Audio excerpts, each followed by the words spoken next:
and really excited to see this group. Andrew, what time are we coming over? Shortly after the meeting is done, if you want to have some chicken and Annie's macaroni and cheese with the kids, you're more than welcome. Right. So, are we waiting for anybody else? We're good to go. Yeah, I'm here. I just can't get my camera working. Oh, good, Don. You're looking It's a very good. good photo of you. Okay. Shall we start, Pam? Steph, sure. Steph. Yeah, I was looking at Pam Matthews' face It's when okay. I'll take that as a compliment. Hi, Pam. Yeah, let's get going. I'll pop a quick email to McKaylee and recording started. So we're ready to roll. Okay, welcome everybody.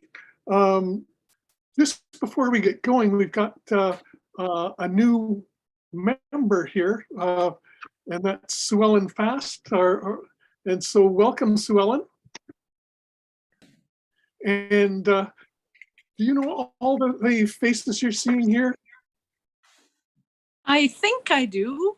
Rebecca, I don't know if I've met you yet. That's the only one. And Martin, I don't know if I've met, but hopefully we can get to know each other through the meeting.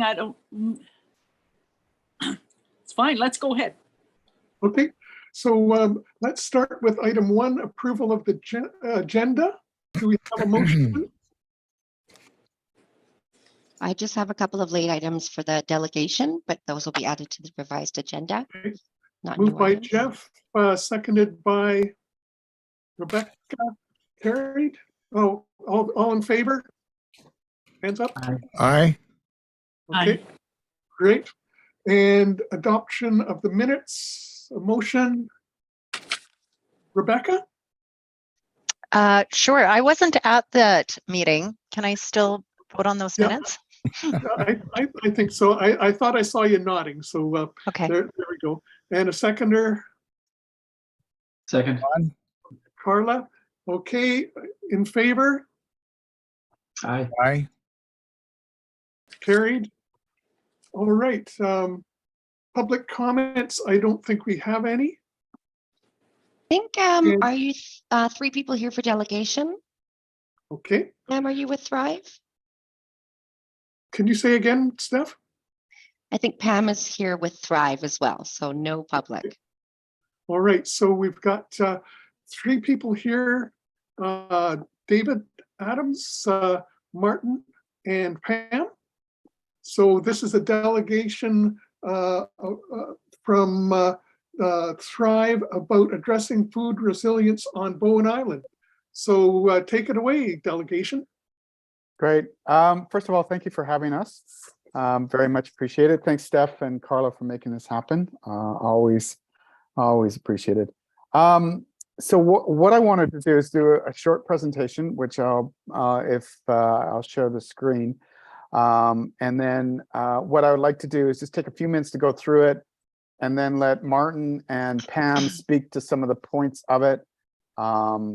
And then leave a lot of time. I believe we have 20 minutes, so leave at least probably half of that for questions from you about what we're presenting. So I will just bring this up here. Can everyone see this? Yep. Okay. So in August, in the summer of 2022, we published our report as Thrive Bowen, looking at food resiliency on Bowen Island. That report has been submitted to you, and I believe, Steph, you've circulated the link to that. What we are doing now is building on some of the recommendations that were in that report. So I'll get into it in just a moment, but I just want to reiterate some of the reasons why we're even looking at this issue, which is that local food resiliency is fundamental to community resiliency. It's critical to mitigating the impacts of climate crises that we are all very familiar with. And it's central to stewarding the environment. And part of what we're proposing, we'll be looking at how to reduce our carbon footprint, household waste, and the use of plastics. And that report, I just want to point out and extend my gratitude to this committee and to the municipality for making it happen, because it was through the generous donation and support grants from the Muni and from this committee that we actually had that report generated. And if you have that report handy, the recommendations are on page 8 if you want to reference back to it. I've summarized them here. I don't necessarily feel like we need to spend that much time on them, because we will spend on 3 that we're focusing in on just shortly. So there's basically 9 recommendations that we presented. And what we want to do now is work on 3 of them. So the first one that we want to propose is a Fork Farm Tower Garden system within the Island Pacific School, specifically a classroom that Pam is leading up. And I'll let Pam speak to that shortly. And really, along with addressing food resiliency in a very practical way, we want to provide educational and research and potentially entrepreneurial opportunities for students, the community, school, IPS, and really looking at it as a prototype. So this is a model that we can learn from and then perhaps expand to other schools, other nonprofits. I would love to see something like this potentially in the health center, if that works out, and maybe even the Muni Hall, which is one of the asks that we have shared at the end of this presentation. The other thing, so there's just a few slides, and I believe you have these slides or a copy of them. I believe, Steph, you sent them out this morning, correct? Oh, okay. Well, there are slides available, which we can send out in PDF form if anybody wants a copy of them. So just a flex farm is just a very efficient, hopefully efficient, scalable way of growing decent quantities of food in a household or an organizational setting, in a school setting. Flex Farm in particular has curriculum that they've developed with other schools and other organizations. They are based in the US, but they operate in multitude of countries, including Canada. And it's one that we've identified. We've done a bit of due diligence around these systems. Some of that due diligence is in our report. We were working with a woman who many of you know, Mary Beth Dean, who did extensive work around kind of looking at the pros and cons of these systems. These are the ones, this is the one that she thought was the best. And so we are going to go forward with that as the one that we want to try out first. And then, so just for anyone who's into the numbers, here's a competitive analysis that we can go back to. And once again, this slide deck can be shared. And then the other thing that we want to look at, and so there's a number of reasons why we want to look at the growing towers. One of which is the cost, the relatively low cost versus a high ROI in terms of vegetables and other production, as well as the costs, as well as when we were looking at food resiliency on Bowen, one of the things that came back to us was, how do we engage the population, the residents of Bowen, to produce food and give them the power to produce their own food in a way that could produce a noteworthy or significant amount of food. And so one vision would be to have these throughout the island and perhaps a network of growers who are using such towers beyond just within a classroom setting. But we first wanted to try it out in a classroom setting. And then one of the other recommendations has to do with demand.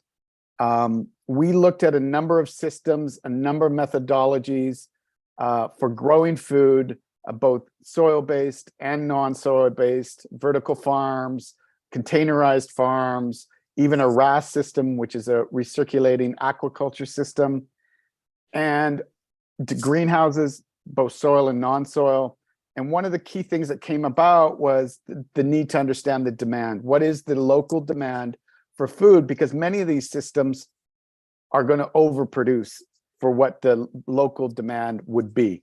A containerized system can produce much more than Bowen can consume. So we really need to understand what the local demand is. And just to be clear, we're not looking to compete with the local farms. We're not looking to replace them. What we are looking to do is network with them and kind of build a culture on Bowen, further build, because I know that this has been going on for, we've had a growing culture on Bowen for decades, if not at least 100 years. And we want to add to that and build to that and build the culture of buying locally, growing locally, supporting local growers, including the farmers. So what we're just reiterate that we are not looking to compete with them. We're looking to find where are the gaps and how can we empower residents to grow even more food as climate change and the crises become, and that's the plural, as we know, become more intense. So one of the ways that we want to calculate that demand is just get a baseline. That's one of the first things we need to do is just what are the needs? What are people buying? And really, and one of the ways that we want to do that is through an app and platform, which I'm going to let Martin explain in more detail.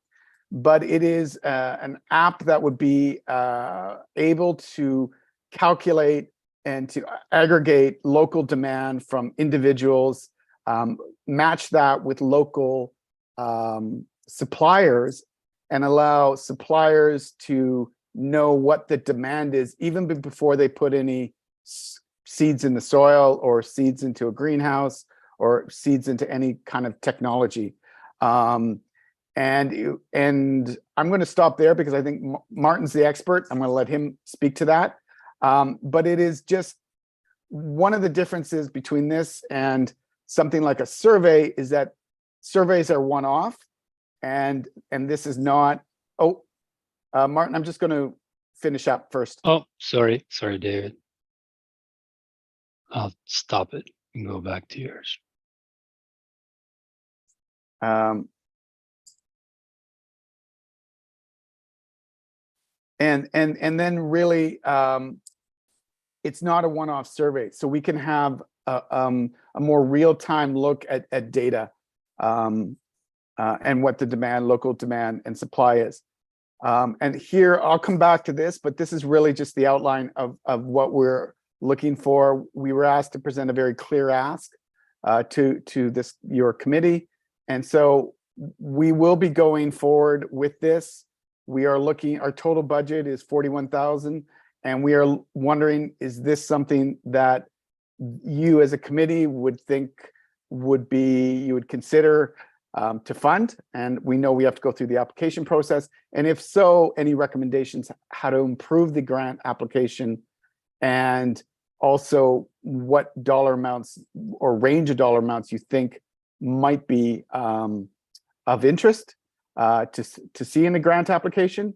And the other thing we're wondering is, would the Muni and would this committee be interested in having a tower as part of the Muni Hall or another or elsewhere, which would be part of the municipality's ongoing demonstration of their municipal leadership around building on-island food security.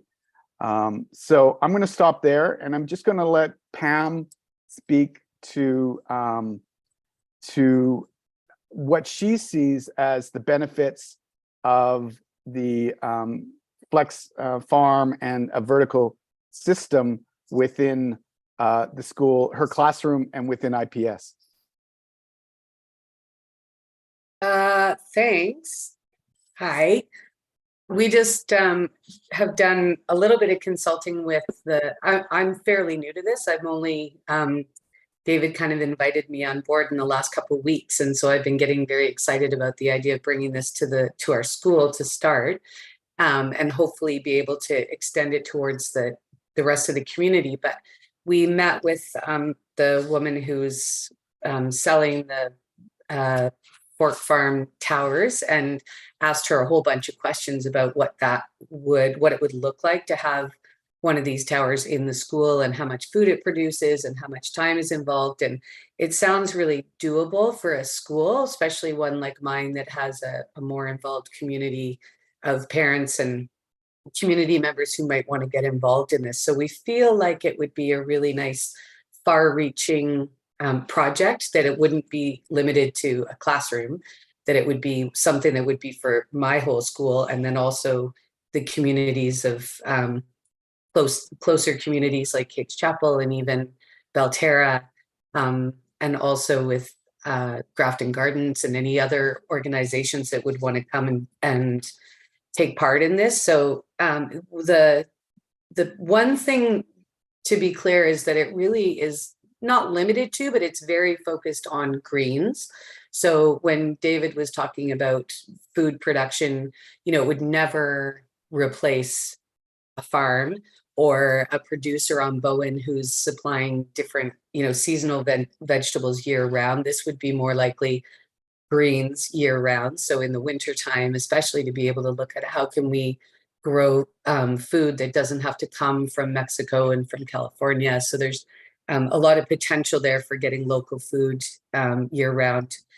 And another benefit would be seed starting. So being able to start seedlings that could be transplanted into all kinds of gardens, not just the school garden, but community gardens. It could be seedlings that are started young enough they could get in the ground, be sold at farmers markets or given away at farmers markets. So for me, as a teaching tool, I can see all kinds of benefits. One is just getting kids involved in growing their own food, connecting with nature. So just the science around how plants germinate and how they grow and what resources are required. There's a huge amount of learning that links really well to my own curriculum. Also being able to use it as a research tool. So we talked about looking at a cost benefit analysis around bringing in all the factors, like what would it cost to ship the same kinds of foods from California or Mexico, and what are the resources required to grow it in terms of in the classroom, what would be the electricity, water, nutrients, and also the hydroponic system isn't just straight out of water. It has like medium blocks that have to be purchased and dealt with. So there's a lot of things that could be analyzed. Also looking at how it could be taken home. So students learn about these things at home. They're growing their own food, they're eating food that they're growing, and then that can go home and inspire families to be looking at their consumption and how they might adopt something like this in their own homes. Another idea is that we have a Masterworks program at the school, and the grade 9s adopt a topic of their choice and they explore it over the course of the year. So this could be one student's Masterworks is to grow food for the year and really investigate what goes into that. So that's really exciting for me in terms of what the potential is. I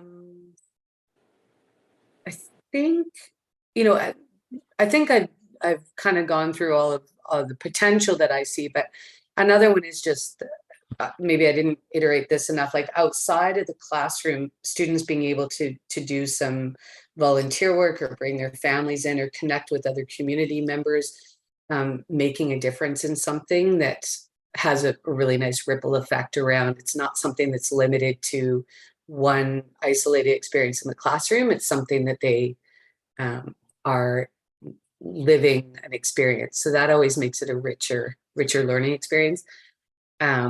The idea of sharing it with the community would be really interesting, because what we learned is that the grow cycles are about a month. And so being able to, maybe a different community might adopt a month where you go through the whole grow cycle and learn everything that's involved in producing and then sharing that food. So that's sort of what I see the excitement of it for the school.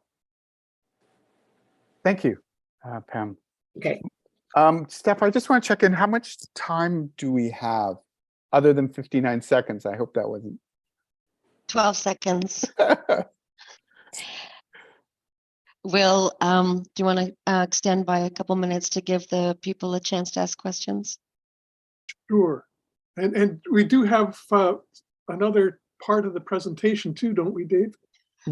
We do, Oh, but I'm right. also conscious that it's 5:25 and we were on for 20 minutes. So I'm just wanting to honor your time and time frame and timeline. And okay, I think we can do 5 minutes for questions, Steph.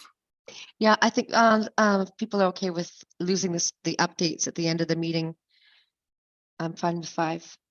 5, okay. Martin, do you want to just talk for 1 or 2 minutes or a minute about, just give a really high level overview? And then Sure, yeah, I'll try to do it in under a minute so that we leave the time for the questions. But basically the demand analysis that David was referring to, we want to do it with this interactive community site. And here people would be able to state the price ranges that they basically, we need to figure out how much more are they willing to pay for locally grown. And this would provide information on where it's grown, which farms, which could include not just the new methods from the report, but as well as local producers. And then there will be a conversation that can happen on in terms of how that demand aggregation can happen between the demand and the supply side. And each of those new methods would have its own page. And also this platform, which is actually already online, just hidden, we could extend this and just allow existing farms and growers, not just the new ones, use it as well for online sales, especially if they already don't have something like that. There's a couple of other things we don't have time to discuss here that can help with, it's kind of like more dynamic and modern versions of CSA that we can do with this kind of platform, non-monetary supporters and budgeting for farmers. But maybe I'll just stop right there for the sake of time. Okay, so do we have any questions from committee members?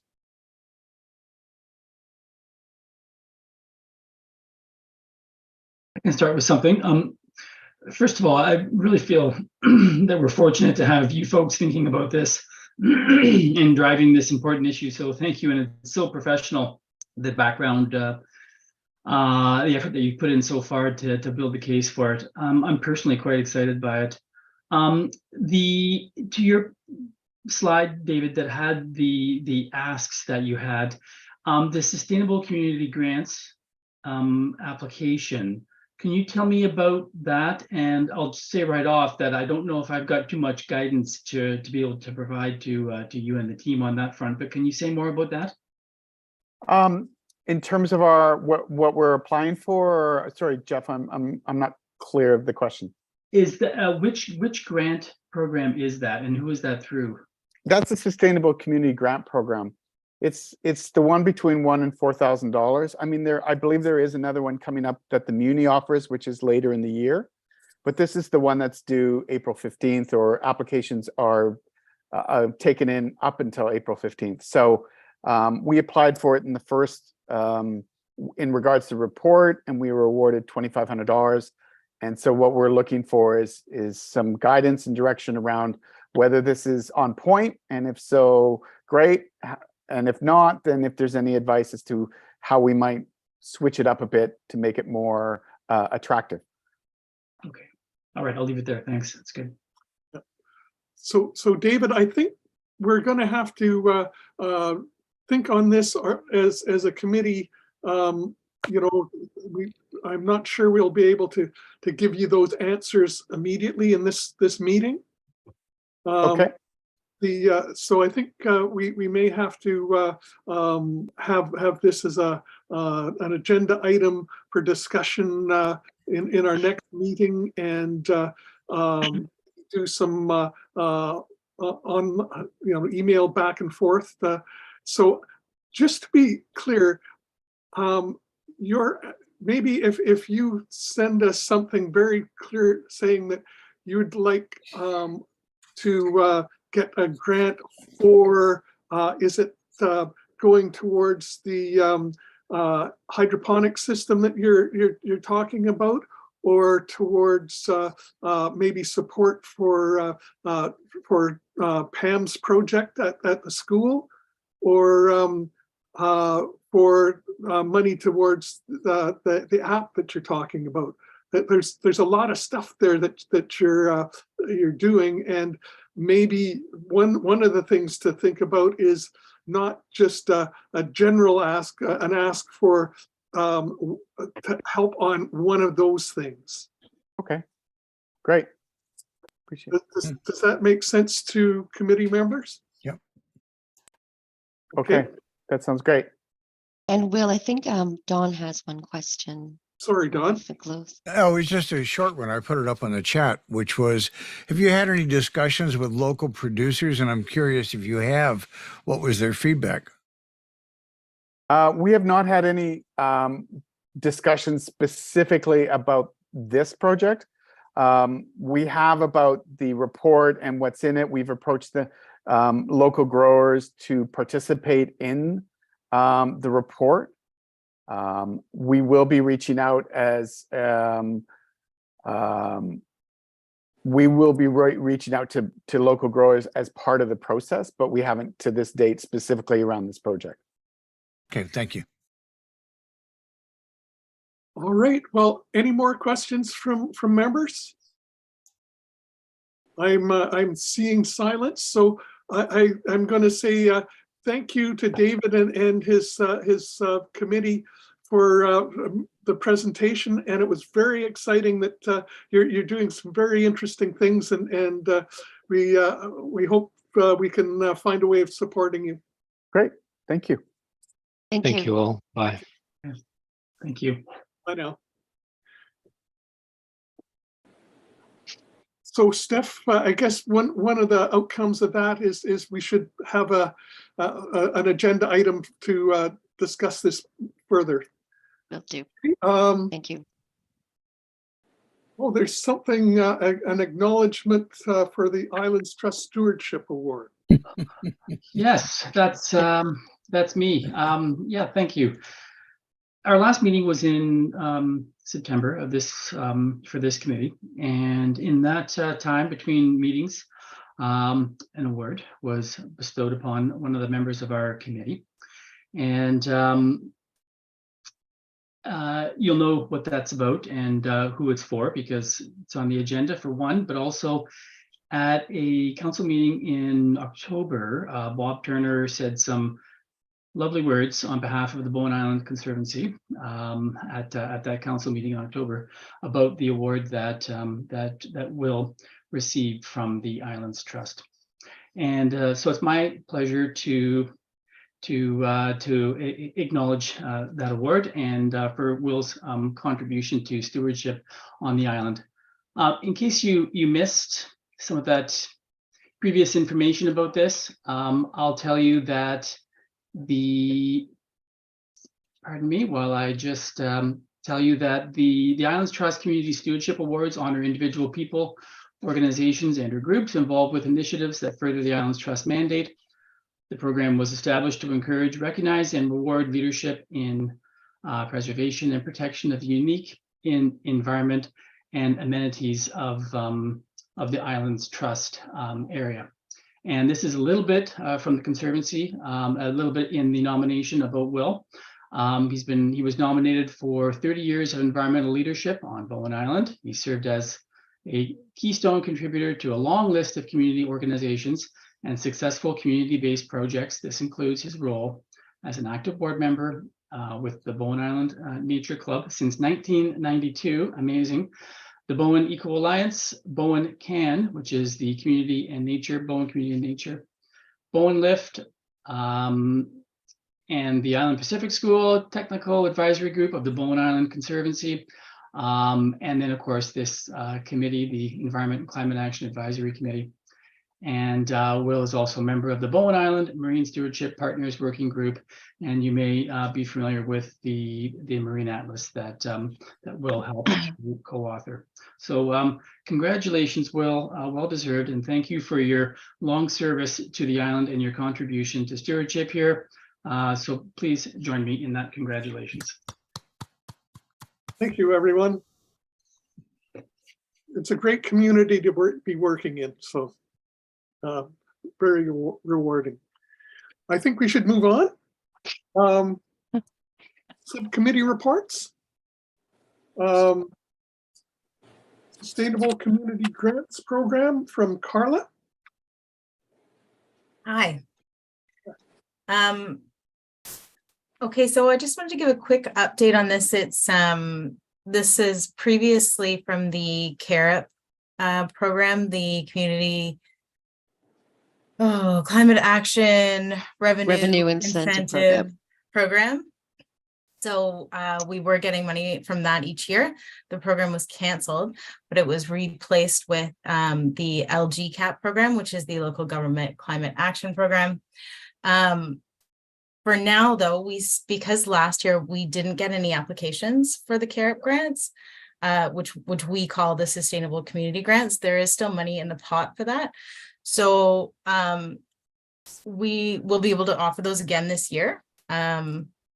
So I'm not sure how the program will look in future years once we figure out if the LGCAP money can be put towards community grants, or if that's the intention with the money. I think they want to see more measurable actions with that funding. But for now, we're offering the grant this year. So we've already started advertising it, and applications will be due at the end of April. And we just need to put a subcommittee together to choose who gets grants. Great. Do we have any volunteers? Right. Sure. Okay, there's Dawn. You were doing this in the last time. That's great. I'm wondering, Rebecca, would you have time? Yeah. Yep, I will. And I'm looking at you, Jeff. Oh, you're muted, Jeff. That could be intentional. Well, I was jumping forth with volunteering and I was muted. Yes, I'd be pleased to serve on this. Great. I think it's going to be enough for you, Carla, to yes, except that I believe Sue Ellen has to be on the committee as well. Well, Sue Ellen, I just saw your hand up for volunteering. Well, no, I was going to ask a question. Carla, how much money is in this program this year? So we have about $8,000, but I think we're going to split it over the next 2 years. So $4,000 for this year. Thank you. And sure, if I'm on this committee, then I guess I'm on this committee. We have it set out. Before there were 2 members of council on the committee, and so we had 1 member of council would have to be on the subcommittee. So I think that's just you this year. Okay. Looks like you might be busy with subcommittees, Sue Ellen. I like committees. Yes. Okay. So is that Kelly's got her hand up there? Okay. McKaylee? Thanks, Jeff. I just wanted to ask if the application form that we put together last year would still apply, seeing the name of it has changed, but I don't know if the format or anything like that has changed. That would mean we need some revisions to it. So we will need some revisions to that form, but for now, we're just going to keep using the same one because we're still using the funds that were from the previous program. So it's just the easiest way to do it for the moment. Great. Any more discussion? Questions? Okay, let's move on to the next one. Local government climate. Oh, we just did that. Sustainable community grants. That's different or the same? No, that's the same thing. We called them sustainable community grants, but it's from the CAREP program. care monies from the province, rather. Steph, do we need a resolution to strike a subcommittee? Because we already had one before, so. It's good. Okay. It's good for my tracking, but I was just going to say it by unanimous consent, but thanks for bringing it up. Why don't we vote? Let's vote. I'm in favor.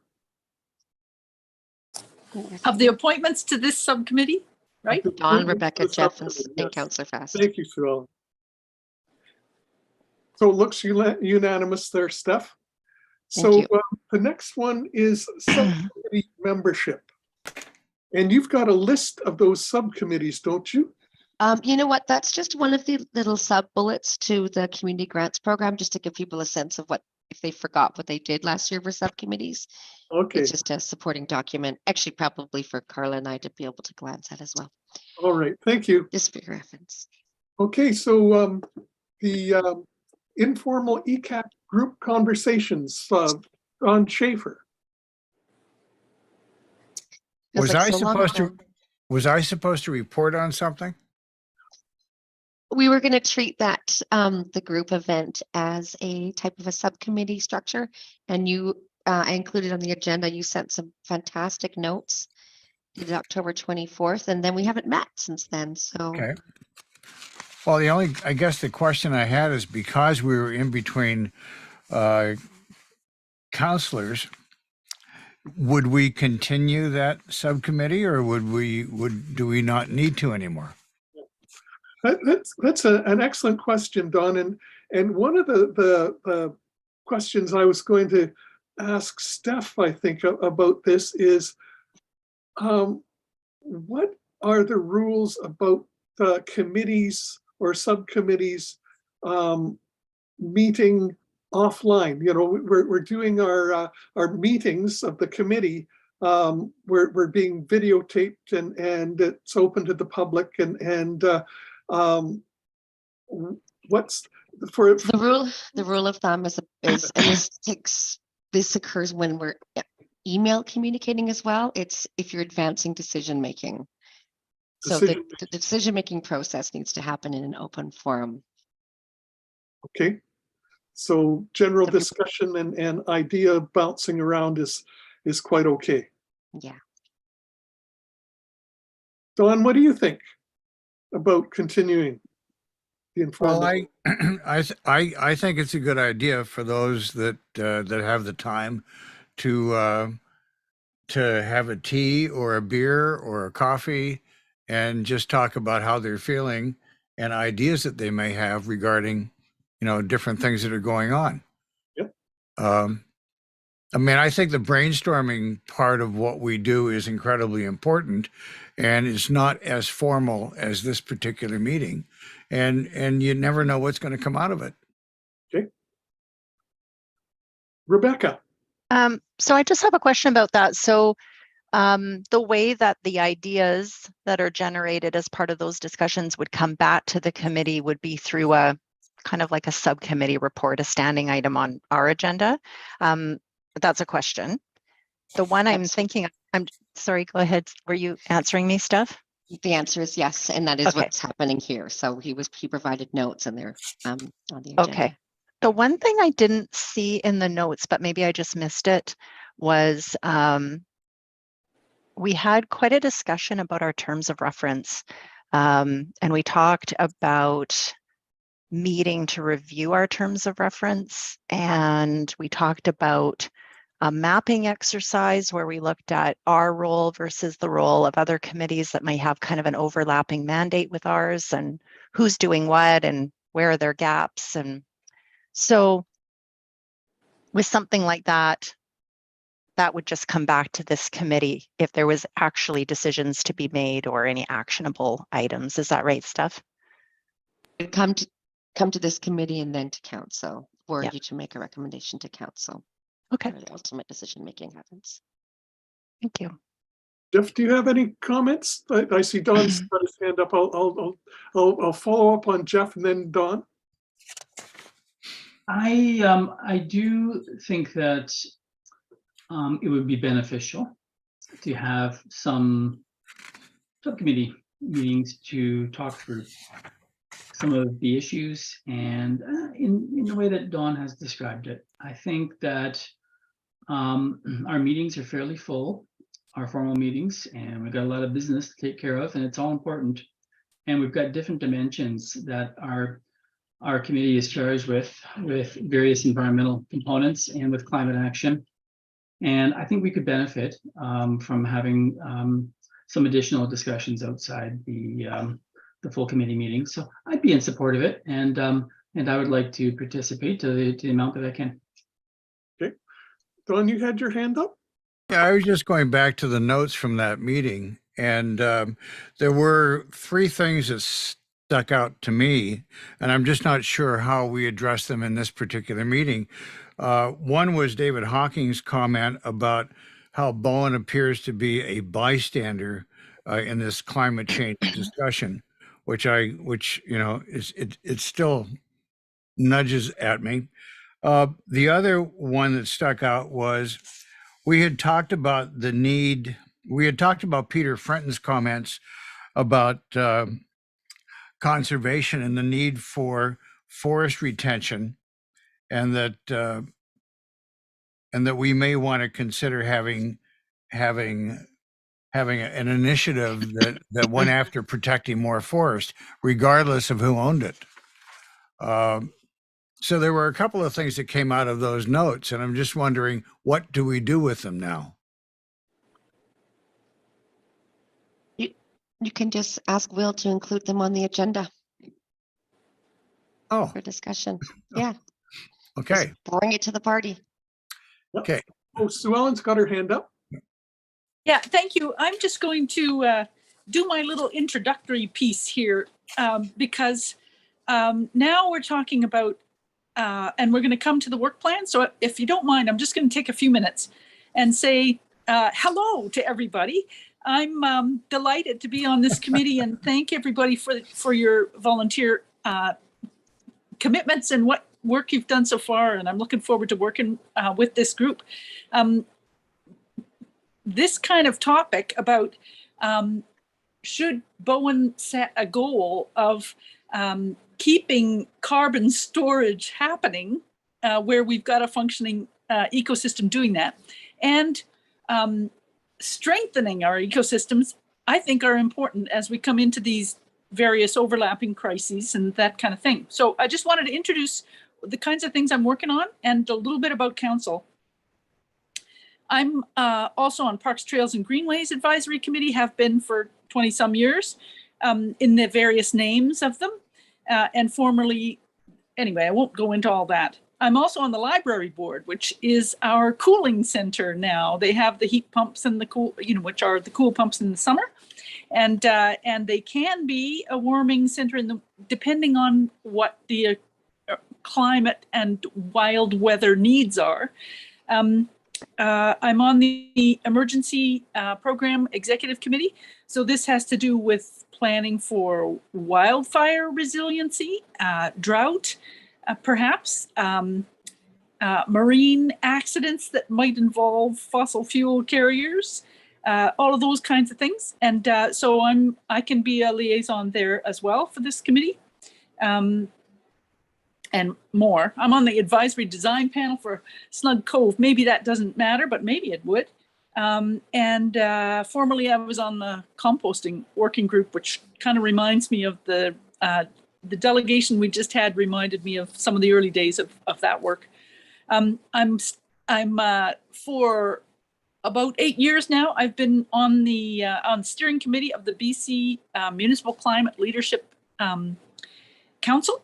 So this is elected folks from all around British Columbia trying to get climate action happening in their regions and help each other sort of peer-to-peer stuff.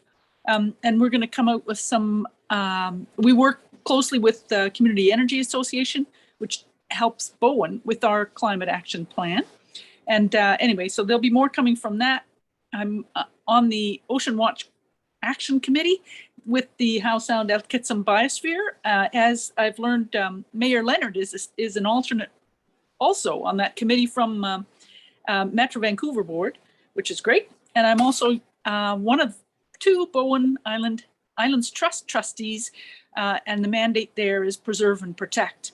And many islands are having conversations like this. How can we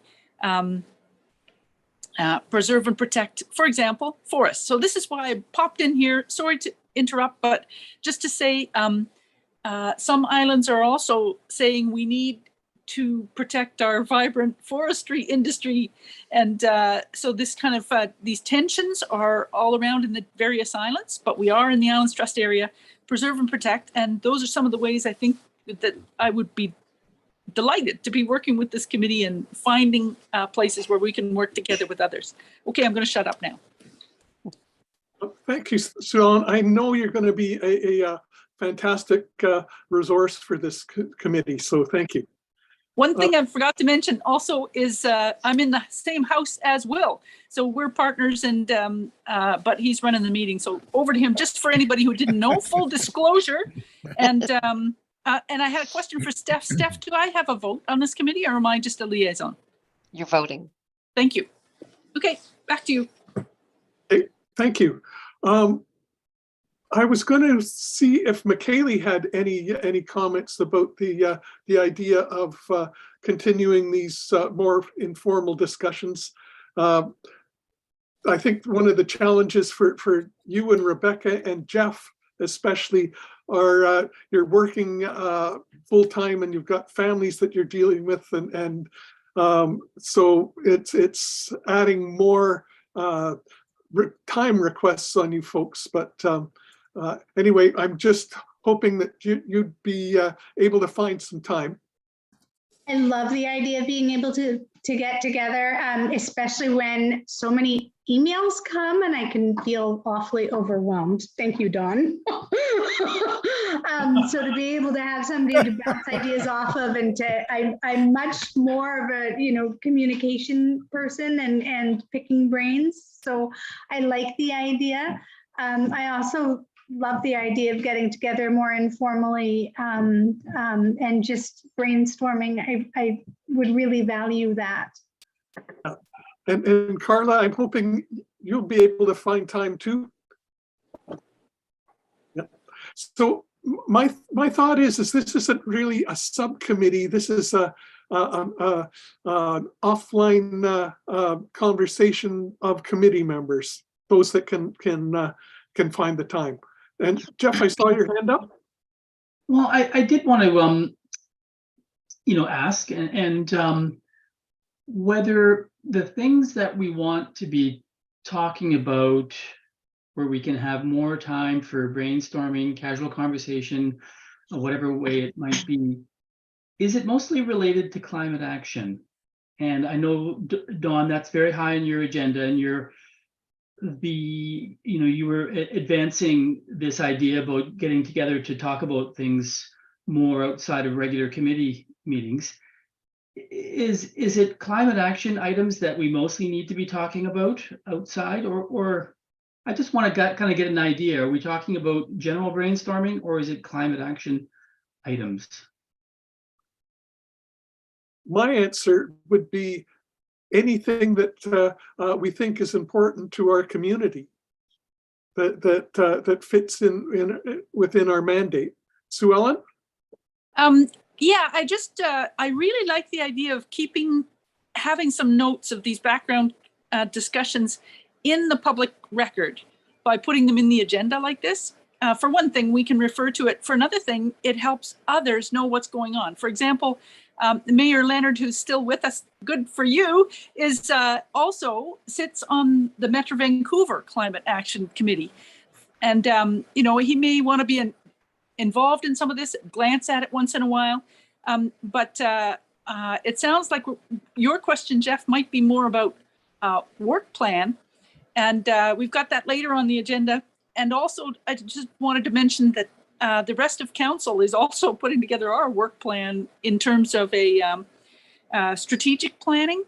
So we've had a couple of meetings, and we're figuring out how can we work together? What are the priorities of this new council, and how can we work together in a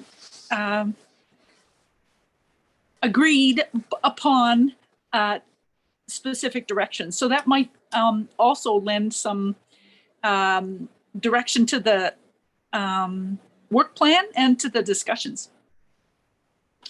Over. Mayor Leonard, did you have something you wanted to say? Sure, a couple of comments, I guess just big picture comments. Climate action is important. It's in this committee, the work that this committee is going to do over the next 4 years is important. It's an intersectional committee. So climate action tugs on so many aspects of the community and plugs into so many aspects of the region, as you might know. And there's initiatives that are come through the Islands Trust that are going to be coming through the Howe Sound Biosphere, that are going to be coming through Metro Vancouver's Climate 2050 plans and the roadmaps as those are developed. That one of the reasons that I'm even here tonight is just to foreground the importance that the discussions and the work that this committee is going to have and the role that it's going to have in the community in sort of uniting some of those intersectional conversations. As far as how you go about doing that, I mean, I'm all for you folks having informal discussions. I think it's going to be absolutely necessary actually to have conversations that are stripped of the formality of like a Robert's Rules committee meeting and allow you to get together and brainstorm and get creative about some of the solutions that are going to affect these intersectional issues for Bowen Island and by extension the region, so that we can provide the leadership that we need within the region, within the biosphere, within the trust, within Metro Vancouver, within the province, within the country, and within the globe. And that's no small task. And whatever you need to do, you need from me in order to support that, or you need from council in order to support that, or the way that you structure yourselves and your work and what it is that you want to do, you'll find support there. And so you can blue sky things. You can come up with resolutions. You can come up with ideas. You can send them up to council. And the worst that we're going to say is put them in a context, and maybe it'll be no. But we are all for creativity, and I would kind of ultimately describe it as big picture, small island kind of thinking and work. So that's what I would have to offer and sort of the frame that I would want to give you as a committee as we start this work together this term. Great. Thank you, Mr. Mayor. Any more comments from folks? Okay, so it looks like we may be arranging some of the informal meetings by email. So, and I think Don has a whole bunch of ideas of things that we'll be talking about. I have a few. He's a bit of a firecracker, so we'll get some great ideas going. Happy to help. Great. Business arising from the minutes. We're moving now to the work plan. And just so everybody remembers, you can scroll down on the agenda to see the work plan, and Steph may well be putting it up on screen. I don't know. It's Carla's show. Thanks, Will.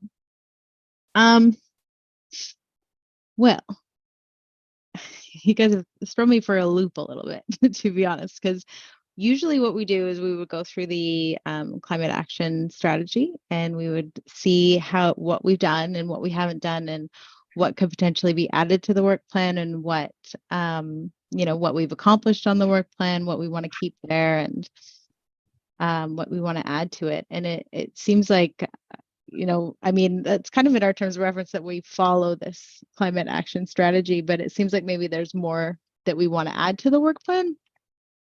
And I don't know if that terms of reference bit, like if that's one of the things that you guys want to talk about changing in the informal meetings. Anyways, let's just go through the work plan. We'll maybe do a quick overview. And I know in the past, council has been interested in seeing these and making sure that they're achievable over the year. And I think it's good to get it done as soon as possible, you know, so that we don't lose half the year working on the work plan.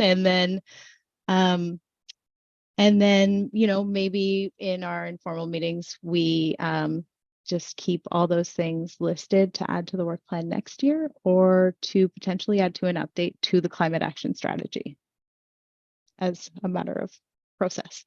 Yep. Okay. So do you guys mind, do you want me to share my screen, or does everyone have the agenda up on their own screen?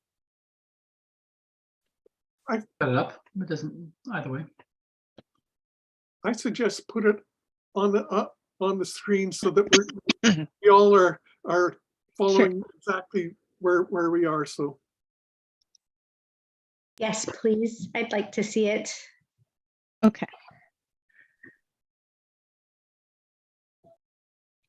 So, I mean, I know that we have something else to discuss at this meeting that everybody's probably antsy about discussing, and we have a lot of time for it. So I want to keep this kind of short. So if everyone just wants to take themselves off mute and just kind of participate, we'll have like a quick conversation of this, and then I'll bring back a better draft. And I have this, the climate action strategy review. This can be another agenda item on another, at our next meeting. This is kind of like, when we go through this, we are looking for stuff that we can add to our work plan that hasn't been done, is what I'm thinking. So this is last year's work plan here. We've got for water conservation, investigate water conservation strategies, and research and create signs to promote water use consciousness, and show or promote the water conservation innovation climate conversation video, or potentially hold another event around nature-based landscaping. So I don't know that we've done that. I mean, we had the one climate conversation, so we could potentially do more work on this, or if there's any other ideas on what we could do for water conservation.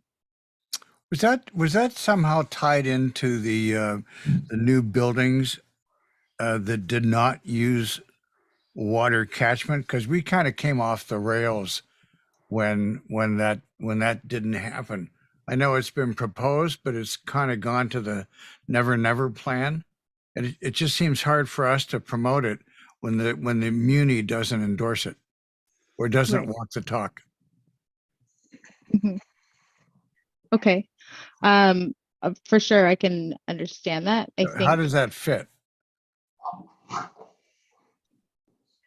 well, Don, I'd say that this like using the metaphor of water under the bridge, it's happened, and I don't think we should abandon an initiative to get the community conserving water because something has happened in the past. So my thought is we should find ways of doing this education and promotion.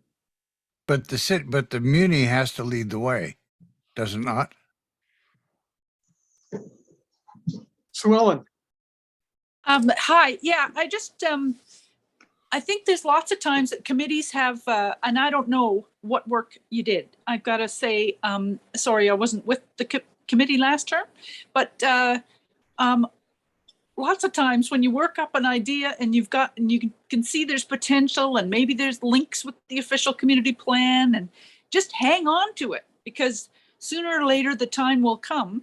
And rather than water flowing under the bridge, I like to think that you've got like a nice big pond and you're storing up all that water, and sooner or later you're going to dip it back out again. And maybe that happens when there's some big development proposal that comes forward, or a review of one of the foundational plans that the Muni has. And so I don't give up on it. Just move on with another thing and bring it out, recommend it to council when you think the time is right. It helps to have, when the municipality's working on something that it can be part of. That's just my suggestion. I'll shut up now. Okay. So, Don, I'm going to suggest we don't. Are you suggesting we abandon this section? No, I'm not. No, I'm not. I'm not suggesting that we should abandon water conservation strategies. I think we should, keep doing that. But the initial discussion that we had, and this is a year ago now, was that it's very difficult for us to promote water conservation if the muni's not going to do it, and that there's an obligation and a leadership issue involved with the municipality, living up to its commitment of at least doing rainwater catchment as it committed to. So, I mean, if I'm not mistaken, the last council did come back and meet with us to say that they were going to do it when the time and budget allowed. So I think that commitment's an open door opportunity for the new council or the municipality to live up to that commitment. And again, it allows the muni to set the leadership and educational opportunities ahead of itself. So just my thought. Okay. So I will say, in terms of the fire hall, I don't know if you realize that when we had the referendum to borrow the money for the fire hall, those first proposals that came in were double the price of what we had budgeted for the fire hall. So I think that took a long time to build, and there was a lot of cost cutting measures put in place. And I know that it was upsetting to a lot of people that there was no rainwater catchment, but sometimes these things have to be done.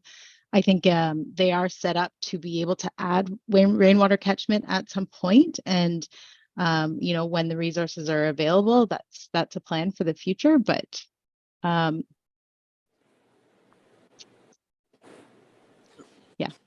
Okay. Okay. I think we could with you. spend a lot of time on this, and we can blame and be angry about things that didn't happen, but I think we've got to move forward and find ways of promoting these things. So that's my thoughts.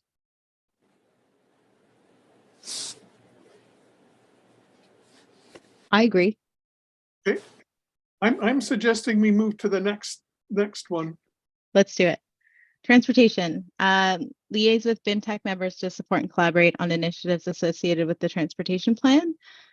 I don't know that we've done that. It was nice that David Hawking was on both committees before, so I don't know how we'll do the liaising with transportation now.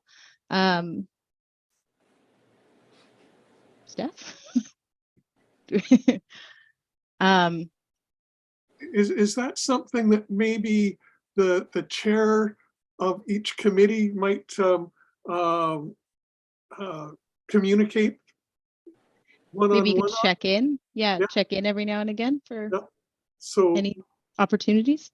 So whoever gets elected as chair of this committee might, before each meeting, have a conversation with the chair of BIMTech, just to find out what they're doing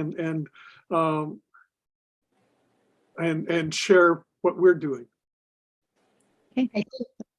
I think that's going to become a hot ticket item as things move forward with Cape Roger Curtis.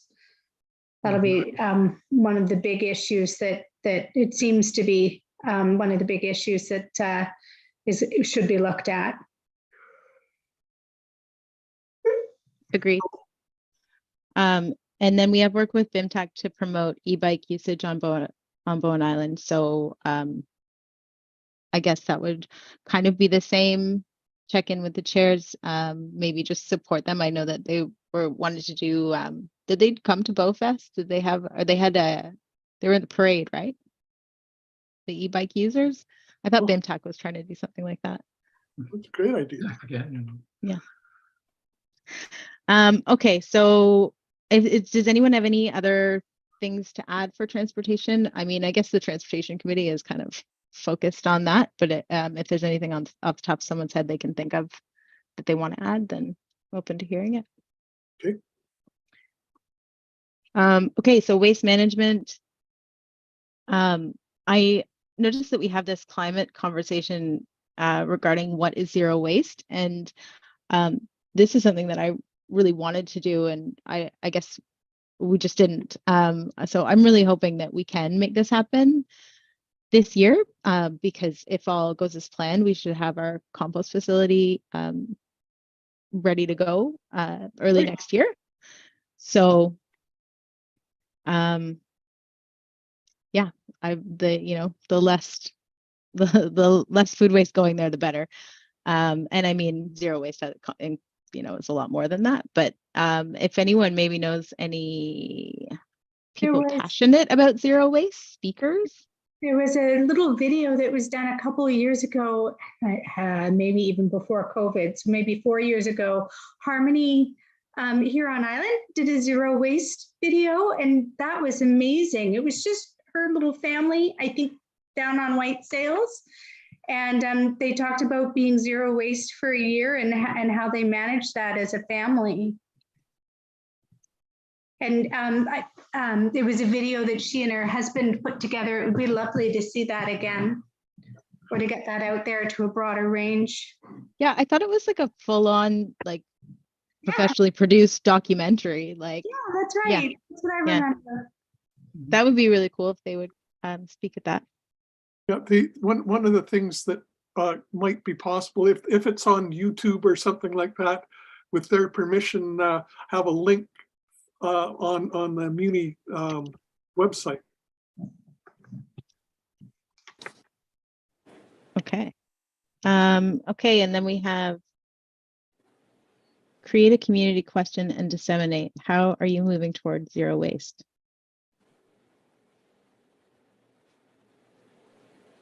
I don't recall anything about this myself. I don't think that happened. No. I wonder if that was just kind of a way to start a conversation. So maybe that has to do with the climate conversation and just trying to get people talking. Yeah, that's just part of it. That sounds to me like a follow-up question after seeing that video that we were talking about, or a climate conversation that is about things that you can do to be a zero waste family. Yeah, exactly. And with Harmony's video, it sort of sparks those things. And it was so great because it was actually local. She talks about how they process their garbage at the recycle depot and that sort of thing. So it was local and all the tricks of the trade they have. Yeah, that's awesome. Okay, so next, are we good? We're good with that. So we kind of have a little bit of a plan. Yeah. We'll maybe figure out the timing for that, like earlier in the year. This seems like a pretty easy win, kind of. Yeah. Well, we'll see what else there is to do. Continue to support the on-island compost facility. I feel like you're all being very supportive, so thank you. Is it happening or is it on hold? It is not on hold. This is supposed to happen during the update, Don. Okay. No, all right. I'm just joking. Okay. We're skipping the updates today. Okay. So the compost facility is currently, I'm talking with Green Mountain Technologies. We've done a shift to a different technology. And so we've entered into a design contract with them, and we're working with Bone Waste Solutions as well to try to see if Green Mountain Technologies is going to be a feasible replacement technology for the hot rot, because the hot rot, we were at capacity for the hot rot. We were going to have to buy 2 machines, and it just, the project would have been so significantly under budget that it just wasn't going to work anymore. Okay. Yeah. Okay, thank you. Yeah, no worries. Okay, so we're on to building efficiency. So we've got educate the community about opportunities for retrofitting older homes, including heat pumps and possible climate conversation. If anyone has thoughts, go ahead. I remember, I think it was David Hawking that brought this up. There's one of the communities, maybe it's Hope or someplace, had a really nice little booklet about sourcing low carbon building materials. So one of the things that came to mind was that there are a whole bunch of different kinds of fiberglass insulation, and that there's one or two that are so significantly lower in carbon content and carbon used to make it, and that the price is competitive. It's in some cases cheaper than the high carbon ones. And so I'd have to dig back in my notes from this that see if I can find the reference to that. But I think doing something like that for Bowen, so that both builders and home renovators would have some guidance on doing the building or renovating that you're doing at a low carbon footprint. Right, and I think that was part of what Don was remembering, where it would have been great to have had the community center or the fire hall incorporate some of those ideas in their construction. So maybe an island-wide training for everybody. Yep. Now I see Sue Ellen's got her hand up. Yeah, thank you, everybody. I'm I think way back in like 2015 or 2016 when we started, and by we I mean Councillor Nicholson and I and staff. Staff might remember more. I think it was Bonnie at the time. Anyway, we did a carbon conversation, a climate conversation about heat pumps back then, when it was sort of like brand new and everybody thought it would cost $15 million each. And it might be a good time to have another climate conversation when you can come and share your experience. There's a bunch of people who are interested in asking me things on the trails. And do you have one? What's it look like? That kind of thing. And then some of these other ideas, we might put that into it. I like the idea of holding climate conversations. We can hold them in person, or we can hold them on Zoom, or both. And I think there's a lot of interest. There's a lot of uptake recently, and maybe at some point we might get a tour of the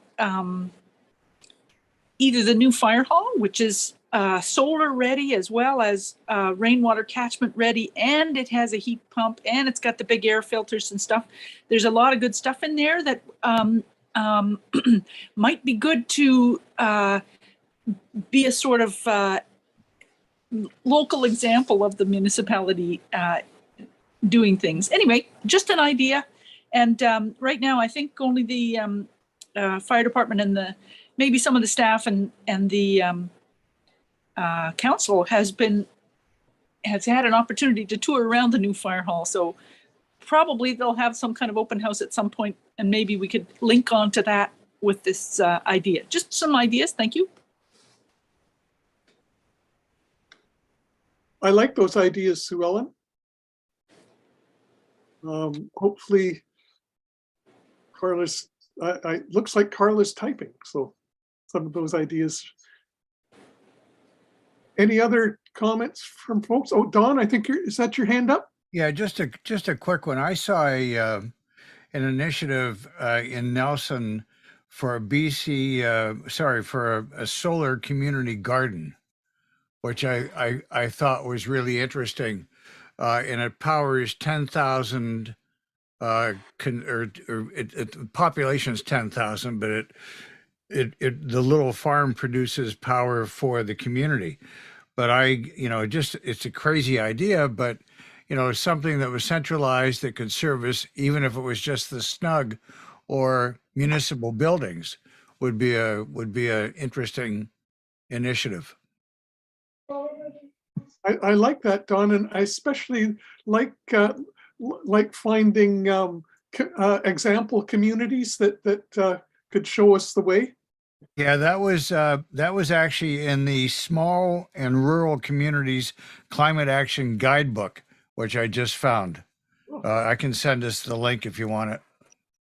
That would be great, Don. I think that's something we all should have. Okay.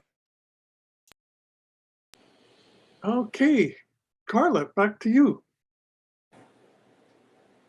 Yeah, the thing you were talking about, Will, I thought it was maybe Nanaimo that had all that building material stuff, but that would be great to share. I think embodied carbon is so important, but it's really difficult work to complete. So whenever we find really good resources, I really, I'd like to use them. So I think that Metro Vancouver is doing a lot of work on embodied carbon, like not just for building materials, but in general. I think they did a study recently that said that they found like it was somewhere around 50% of all carbon is in or GHG is unaccounted for because it's all embodied. So yeah, it's pretty crazy. Okay, environmental protection. Oh, sorry, Don, did you still have your hand up? No, I just sent. No, sorry, That's I didn't. Okay. Yeah, but I just forwarded the link on chat. Thanks. Environmental protection. Support conservation initiatives and assist with developing environmental protection tools as directed by council. So this is just an ongoing one. We review and comment on guidelines, policies, and bylaws and encourage retention of tree canopy and permeable surfaces for rainwater retention.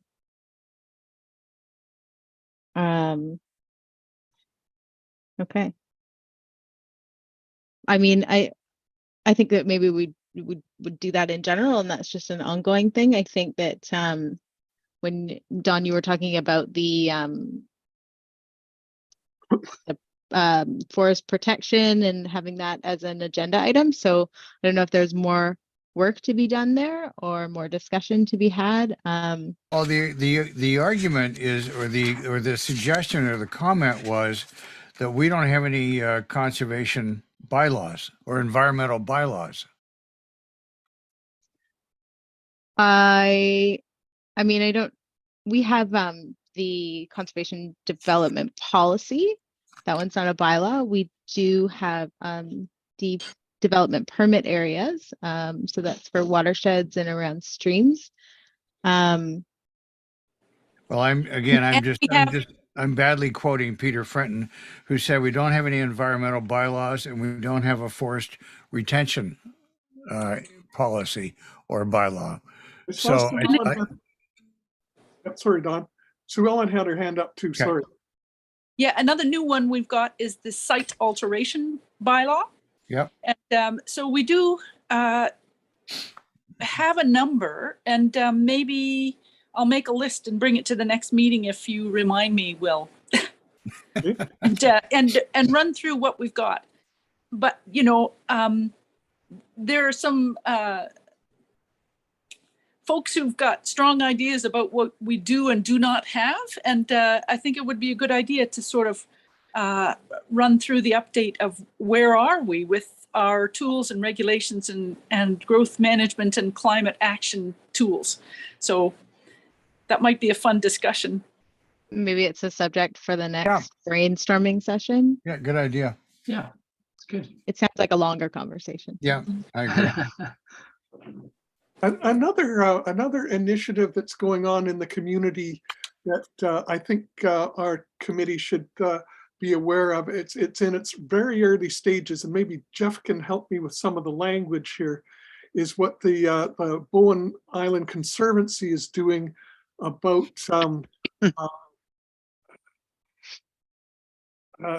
what's the term, Jeff? Well, the Conservancy is looking to advance a biodiversity conservation initiative. and the Conservancy is in very early stage of identifying what a strategy could look like, and probably that's about as far as that it can really be reported. But yes, the Conservancy is looking to advance a biodiversity conservation initiative, and as this year progresses.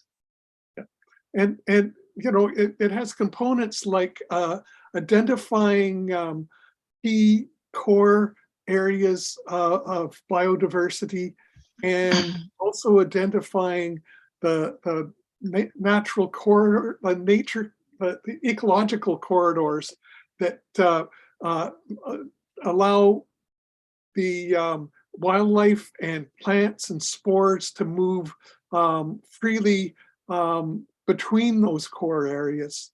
And so it's, and it doesn't cover just public land, it covers the whole island. So I think Don was alluding to the need for that kind of thing previously. So that's being investigated, and there's probably going to be some action soon, you know, early stages of development of that, developing that strategy. So, Kaylee.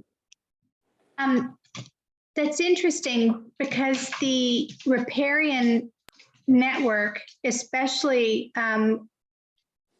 when biology flows that way, it's sort of tunneled through like valleys or ridge tops. And so, I'm sorry, my daughter's playing with the dog. And so one of the main areas would be Bowen Brook, that sort of goes from one side of the island to the other. And that's already naturally preserved, or provincially, there's provincial legislation that preserves a small, albeit swath of land that follows that terrain. And so it'd be interesting to see how they plan to create a network outside of that. And I think you will be consulted. Okay, so I think that's covered that. Okay. So I just put liaise with the Conservancy on that, and maybe we can leave it at that for now. I think we'll have to talk about this again, and I am cognizant of the time a little bit, so I am just going to say these last three, we're definitely doing sustainable community grants again. Sustainability tour is kind of like what Sue Ellen was talking about. So I don't know if we want to talk to Bone and Transition about that, but that sounds pretty good. And the Residents Climate Action Handbook is something that we haven't really gotten into yet. Bonnie and I met with Saanich, the woman from Saanich who had written it. And I think we all agreed it was a really great idea and we want to do it. So I would love the committee's support on this initiative. I think it's something that we could work on together, and I think it's a really good opportunity for everyone to get involved. And that's it for now. Do we want to, anybody want to have anything to add? Are we going to include advocacy in our work plan? I think, Don, we might have to have preliminary to that. We might have to have some informal. I'll put it on my brainstorming list. Yeah. Okay. Because I think it's a black hole of time for right now. Okay. and I think we need to be careful if it's advocacy, because that could have some bias to it, and I'm not sure the committee is allowed to do that. Well, it's actually in our climate action strategy. Okay. I was going to suggest education instead. Okay. What was that, Michaela? Could you say again? Yeah. I was just going to suggest education instead of advocacy. I think that's in our terms of reference. Yeah, I would suggest both. But advocacy is in our climate action strategy. Okay. So, anyways, Another time. To that. Okay. Thank you, Carla. I think we're moving forward on that quite nicely. Yeah, that was great. Thanks for your participation. Great. Thanks, Carla. Okay, so I've just got to scroll up. I guess we're at the informal discussion on the potential Cape Roger Curtis acquisition. Well, can I just add one thing? Can I just say as an action item, if anyone, if you all have time, if you wanted to go through this document that I made, the climate action strategy review, and maybe just pick out one or two things that you're really interested in, that because we haven't added anything to the work plan, and I don't know what's manageable if we're going to do these climate conversations and the kinds of things that we normally have time for. But if there's anything that you feel really strongly about, maybe we could look at adding something else from this list. Thank you. Can I just ask, Carla, can I ask you a question about that? About a year ago, we struck a subcommittee that was reviewing the climate action strategy, and it was led by Councillor Hawking, and he had created a dashboard, not unlike the one that we have for the work plan, where he was looking at each other. I think it had Jeff and Michaeli, I think you were on that subcommittee, and I was on it, and we were reviewing the sort of key elements of the strategy and taking stock of where we were, and added some. So do you have that?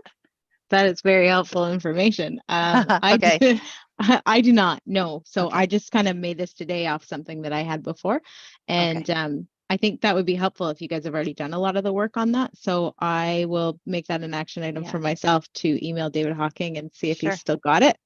We definitely started it. I think we didn't finish it. But there's definitely a start on it. Yeah. Was Bonnie part of it as well? Did Bonnie attend those discussions? Maybe. Yeah. So yeah. I wasn't part of that, so I don't know. Yeah. Oh, you weren't. Okay. Okay. Thank you. Sorry to interrupt. The next item. Go ahead, Will. Okay, so we're looking at the informal discussion about Cape Roger Curtis land acquisition. So that's got Sue Ellen underneath that. Oh, I didn't realize that.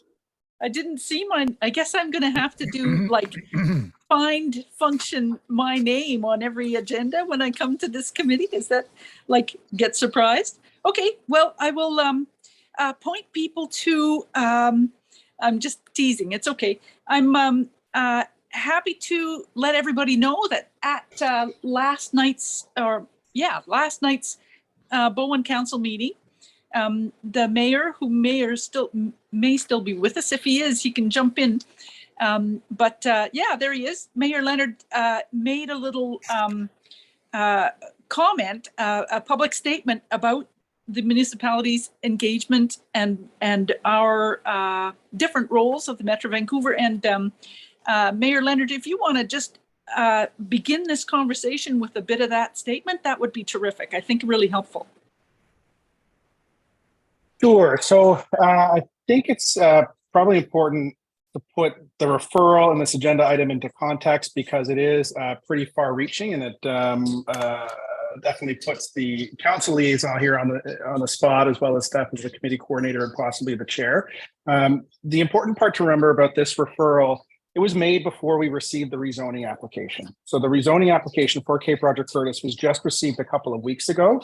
And the intention of this initial referral was really, there was a number of pieces from closed meetings that got released to the community, and we felt it important to immediately refer some kind of question to some of the committees to start the community talking and to engage our governance structure in talking about this project at Cape Roger Curtis. That hasn't really changed now that we've got the rezoning application in. So the rezoning application will be introduced to council on February 27th at a committee of the whole meeting, which will be open. There'll be lots of time for public engagement. However, it does tug on the interests and fall within the purview of a number of committees. So we'll probably see references go to the Advisory Planning Commission, the Climate Action Committee, Economic Development, Parks, Trails, and Greenways, Transportation. There's just so many aspects here that this park tugs on and that this project tugs on that we're going to need. And because frankly, there hasn't been any engagement with the community and with our residents, that we're going to need as much and as many eyes on this as possible, and as much innovative and thoughtful conversation as to what this possibly means for Bowen Island as possible. So in this initial discussion here, there's nothing really that's required of the committee. So right now, council's not looking for a recommendation. We're not looking for anything formal to come back to us. It's to give you, as residents and as committee members of this island, the right to actually talk about this together in a formal way under the purview of your committee. So how you go about doing that is entirely up to you. It can be as long or as short of a discussion as you want. It can be as formal or informal of a discussion that you want. But some things to consider, given that timeline and given that Bowen Island is going to be responsible for rezoning, that's looking at overnight camping, that's looking at bringing more tourists to the island. And as that unfolds and as we refer to things is going to be questions like, so for the Climate Action Committee, like what information does this committee need in relation to considering the acceptability or the unacceptability of a park with camping on Bowen Island? And being specific, like what is it that you're going to need to inform your decision making? What aspects of the project, so this is like the blue sky exercise, like you folks, when you come together, what aspects of this Cape Roger Curtis project are going to be most important for the committee? Sorry, that's my macaroni timer. What aspects of the Cape Roger Curtis are going to be most important to the committee and are within your purview? And I noticed in reading the terms of reference and reading the establishment documents of this committee, there's going to be, can you still hear me? Yeah. You can see, okay, great. So maybe some initial overarching SWOT analysis, strengths, weaknesses, opportunities, threats relate to your committee's terms of references. How would you like to be engaged with council? What is it that you'd like to send back to it? And in what ways would this committee itself, as you think of yourself as external facing, how would you be excited to engage with the community about this? And in what ways would you like to be engaging the community about this park when it comes to climate action? What do you think we should do? Should we do surveys, town halls, door knocking? What is it? So all this to say is that, in this whole project right now, I think council is really outcome agnostic, but we need as much information as we can, and we need the expertise and the thought leadership of our committees in formats like this to take that in. So that's kind of like the broad summary. Does that make sense? Does that give you folks enough to go on and start? Okay, great. So yeah, I know that the referral seems vague, but I did want to put that in the context for you so that Sue Ellen could, Sue Ellen and staff as they move forward, and they'll be able to help you out as well as your chair. Yep. Sue Ellen, you had your hand up?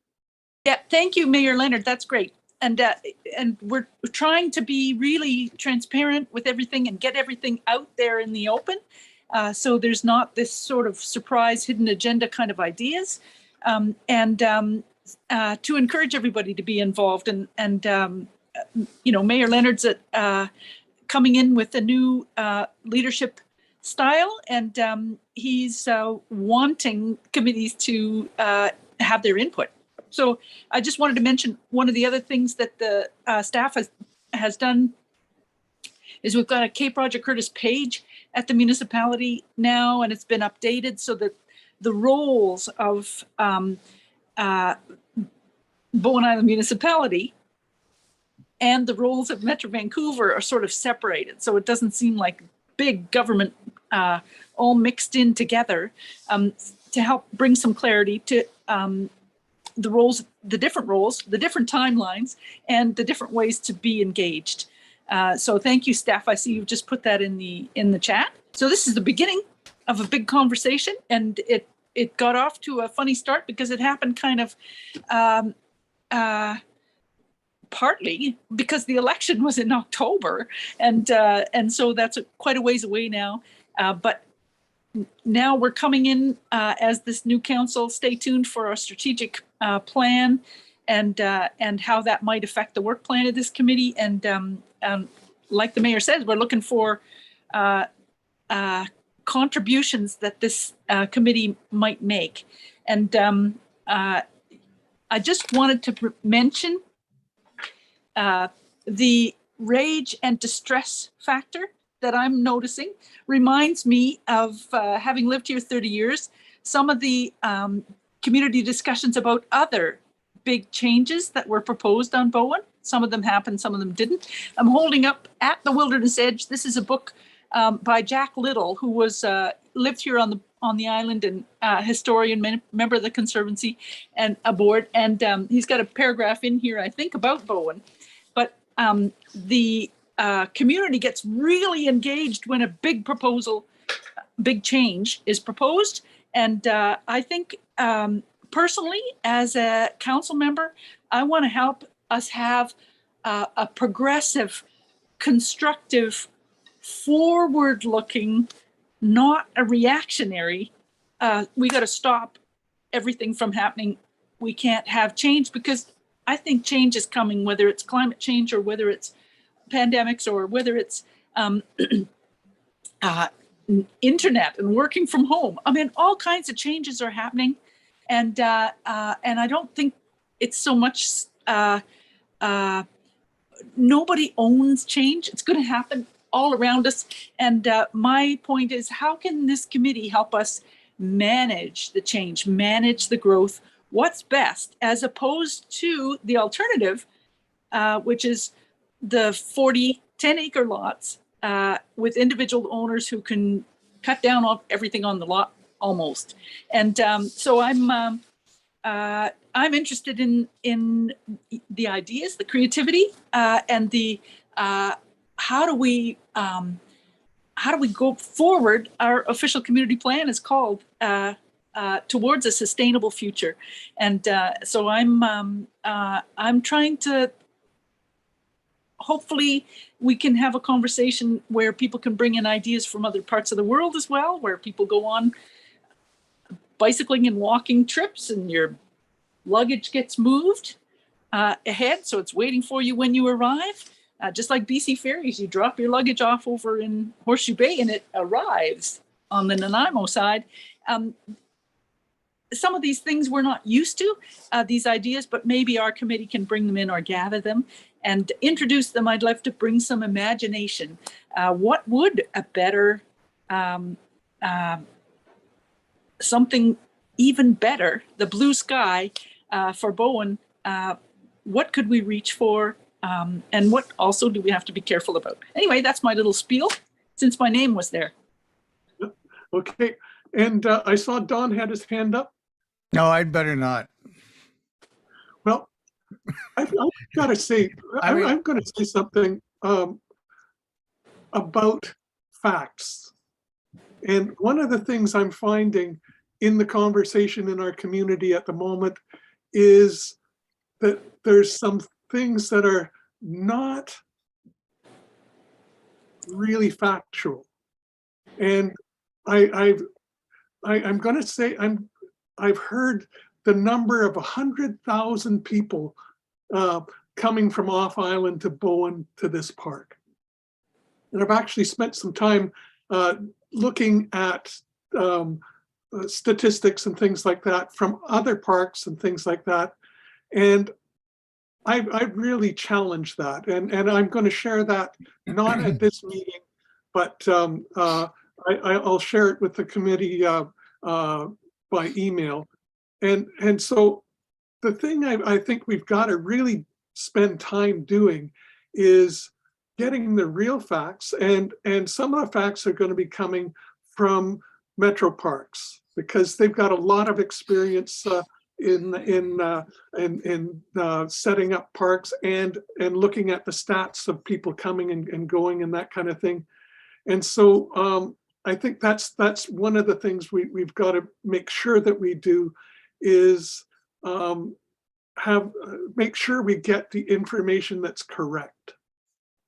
And so I see Don's got his hand up, so go ahead.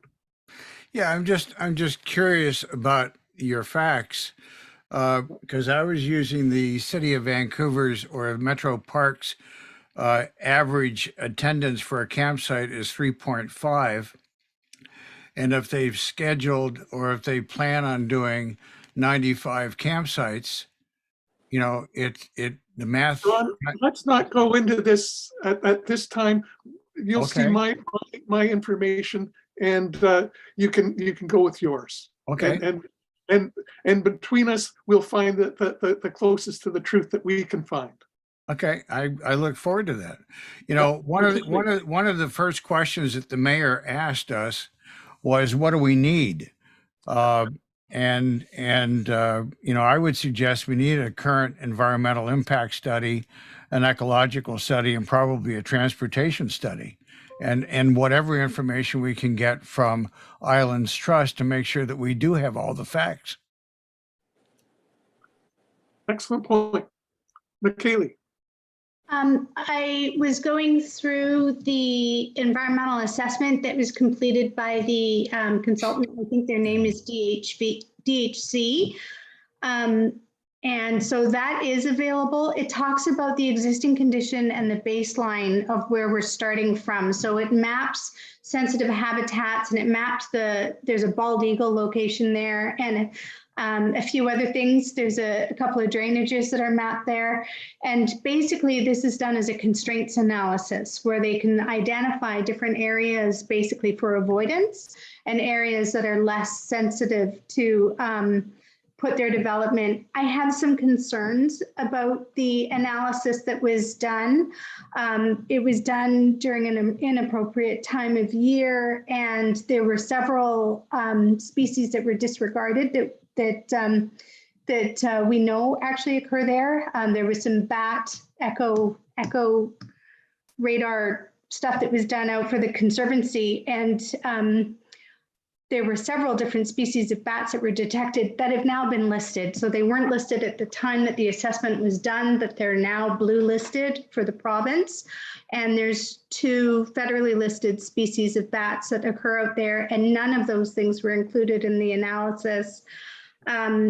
There's also been some updates to the Migratory Bird Convention Act where pileated woodpeckers nesting cavities are protected for eternity, essentially, and that needs to be updated.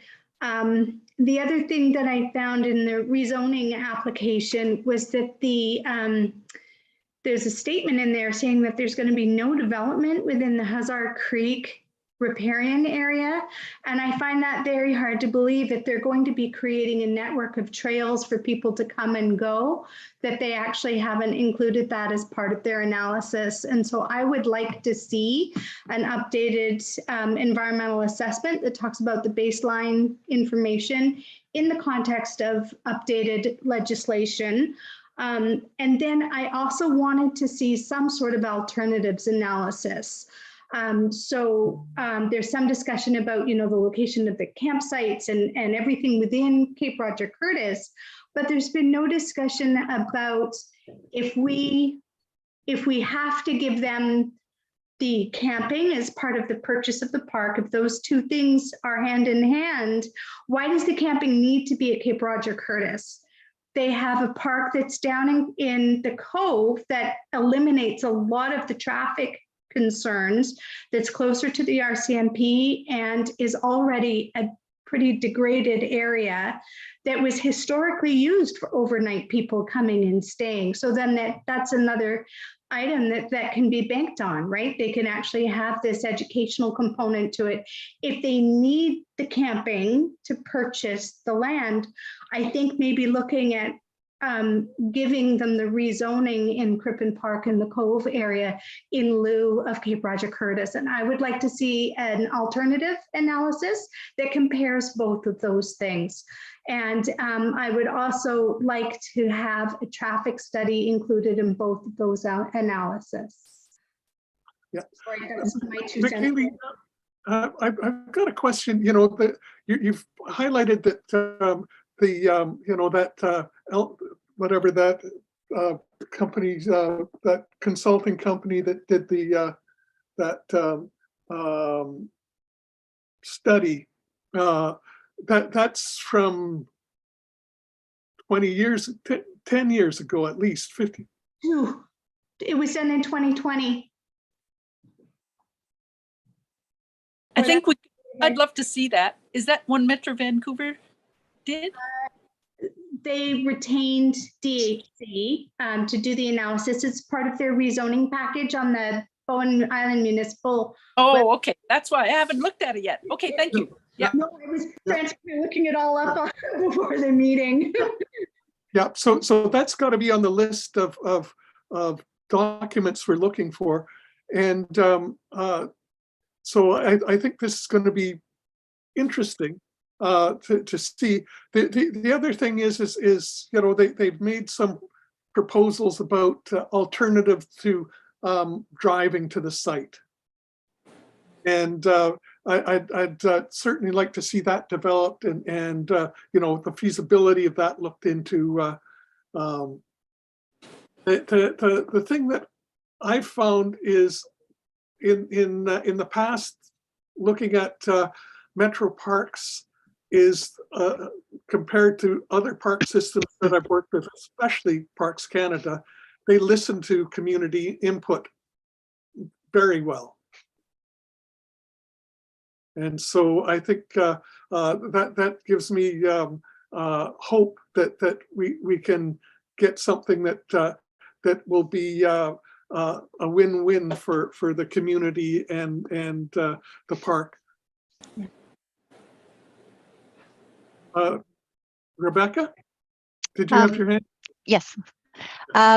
So I won't spend too much time just repeating comments that were already made about obviously requiring a lot more information for us to be able to offer any kind of perspective. I mean, given our mandate, a lot more facts, as you said, Will, about the environmental impact would be really helpful. As it is now, I'm sure everyone's aware there's a fair bit of chatter online with people offering their perspectives on the environmental impact of this proposal versus if people were to maintain private lots. And I would argue nobody has enough information to be making those assessments.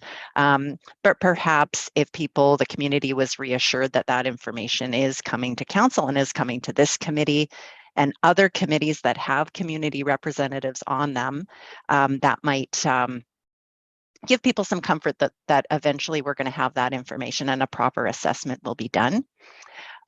Just in answer to the question about what do you need, what I would be interested in is knowing more about the opportunities that this proposal potentially offers to the community in addressing other challenges that we have. So picking up on your point, Will, about alternative transportation. So one of the things that's mentioned in the climate action strategy is exactly that, is looking for alternatives to vehicle use on the island. I don't think there's anybody in the community who would disagree that you know, pressures on the ferry system are a real concern. The number of vehicles coming onto the island are a real concern.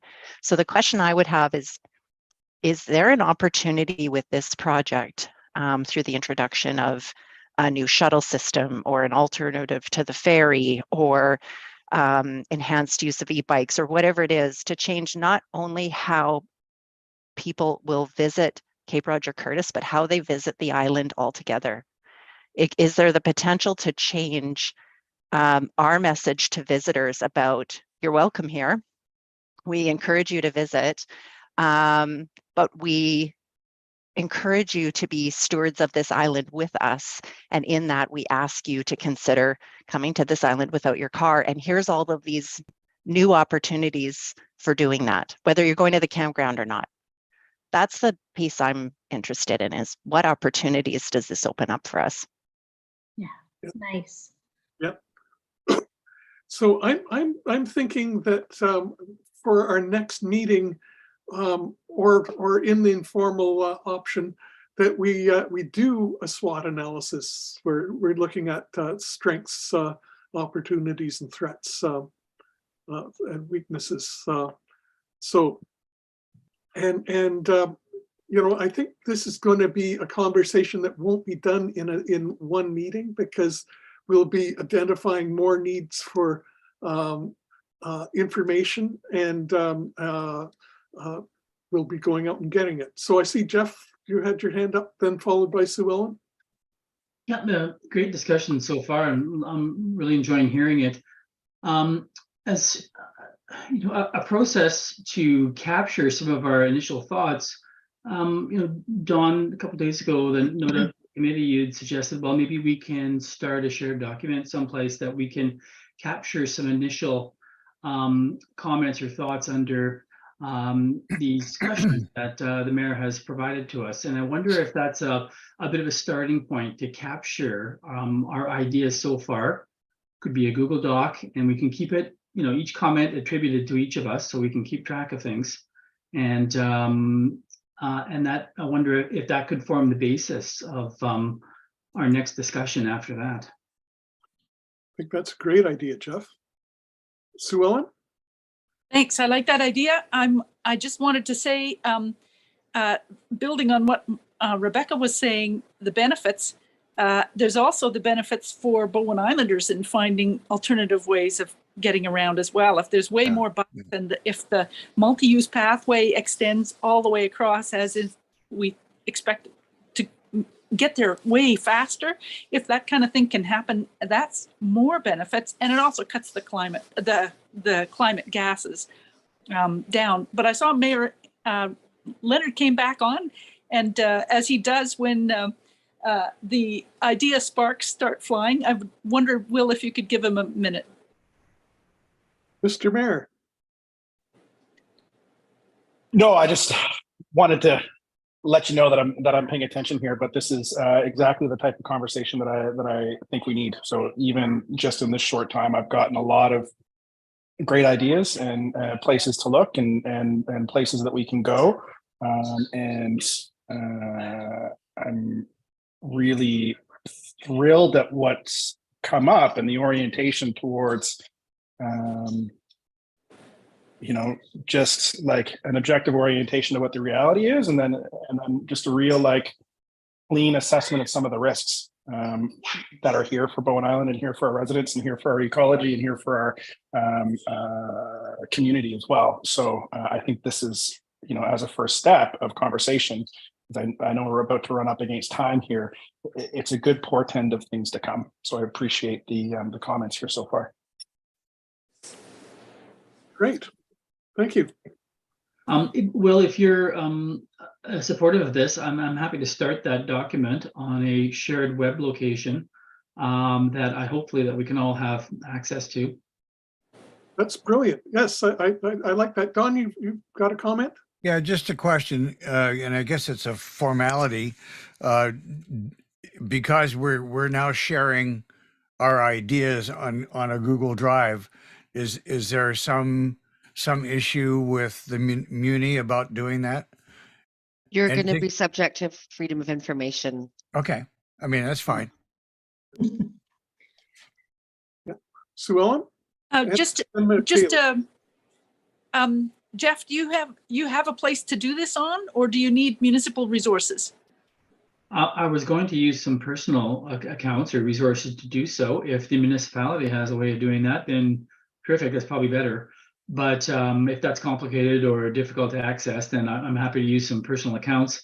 I would probably not use Google, simply because I know not everybody has a Google account necessarily, and it does force you to have one. So. Well, I'm only bringing this up because I don't know. I don't think we've had Google Drive, Google Pages documents shared between committees, among committees, that kind of thing. But I know our mayor is interested in this kind of thing. And since he's with us, this kind of ideas frameworking, I think it could grow into something good. So maybe, Jeff, if you can get it started, and then we can see how it works with this committee. And unless anybody else has other ideas, that might be a way to go. McKaylee, then Dawn. Oh, I would rather go after Dawn. I was going to bring us back to the Cape Roger Curtis discussion. So it's not on topic for what we're discussing at the moment. Okay, so Dawn? I was just going to ask how many people are on Google Drive? Very reluctantly. Okay. No, but no, it's just a logistics issue, because it's either you're on one system or another platform. So, which one would you use, Jeff? Well, I was going to use a Microsoft OneDrive, and I believe that everyone will be able to access the link, edit the document, I believe, perhaps save a copy and upload, and I can be a document wrangler. Yeah. If there is an issue with multiple copies or editing it, then I can do some wrangling on it. Okay, I'm good. That'd be great if we treat it like a pilot project, and then see if we need more municipal assistance. Then maybe we'll be in a position to make the case for that. I don't know. Let's try it. That sounds good. Yep. I know that's how researchers collaborate a lot, and Jeff's in that. Well, you guys might know more, but I'm keen to try it. Great. Excellent. I was going to ask, there's some discussion about multi-use pathways extending and shuttles and alternate foot passenger ferries and things like that. Where would the resources for that come from? Is that's a Bowen Island municipal, we're going to have to build that, so the park goes in and then there's a delay while that happens? Or is Metro Van, as part of their $40 million, actually going in some money? Is it part of that allotted for these proposed improvements? Well, I think we don't have there's a lot of information that we don't have yet. I haven't been through all the rezoning documents, and I'm not party to the discussions that may or may not have happened. And so I think we need to get clarity on those kinds of things. And some of it might be letters of support. Who knows? I think we already, Bowen Island Municipality has a transportation plan. We have the multi-use pathway route that we're working on. We're getting grants, we're extending it, and we're working on the next phase. It's exciting. And perhaps they can help us. I don't know whether we'll be able to pin down exactly how, but the idea of putting, finding the mutual benefits and putting together a plan that looks good to everybody is challenging. Maybe we won't get there. But I think there's possibilities. In my limited experience, but a couple of terms of local government, things work a lot better when local governments collaborate. And when projects are exciting and get in the newspaper and those kinds of things too. So we'll see what happens, but I think there's not enough information yet. And Mayor Leonard, correct me if I'm misleading anybody. No, not misleading anyone. The short answer is the municipality can't afford it all out of their own pocket. And I brought ferry data to the senior management of Metro Vancouver. I brought land use data to the senior management of Metro Vancouver. And the belief in the mayor's chair is that what we're experiencing, both in terms of our own population growth and in terms of our tourism growth, is a function of regional pressure. And as a result, there needs to be a regional contribution for that, the alleviation of that pressure. And what that looks like, and there's appetite. So it sounds like there's appetite for Metro Vancouver to work with us on this. What that actually looks like when the rubber meets the road of needing to spend dollars on things like multi-use paths, the water link between the mainland and Bowen Island is a absolutely key element of this, I believe.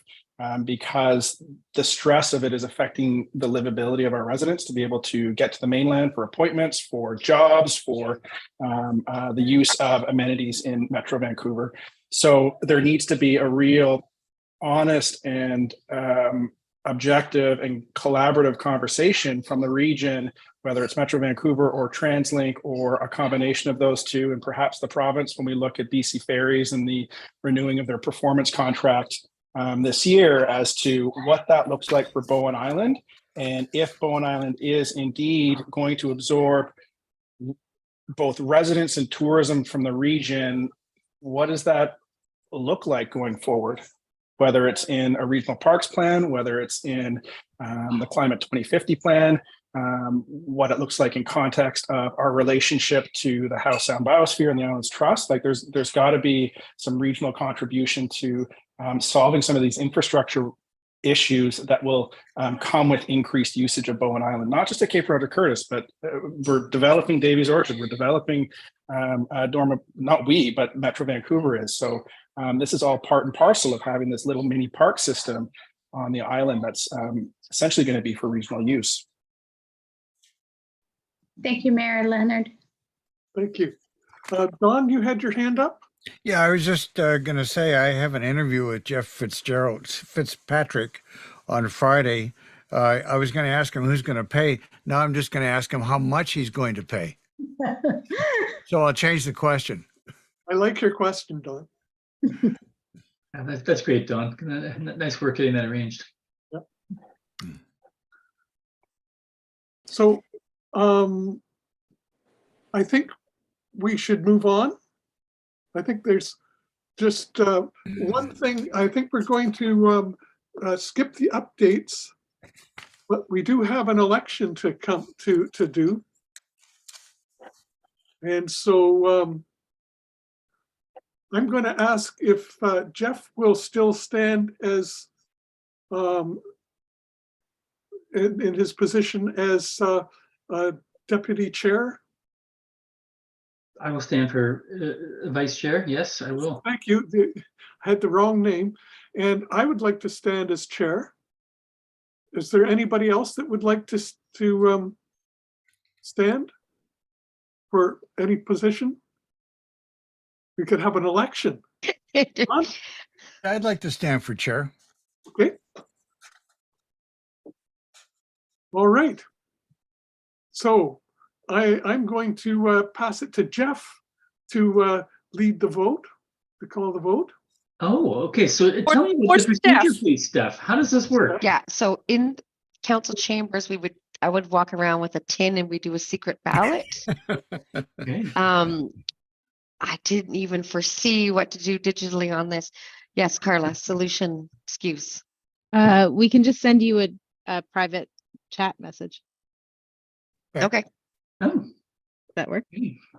How do you do chat in this thing? Or what about an email? I'll do it as an email.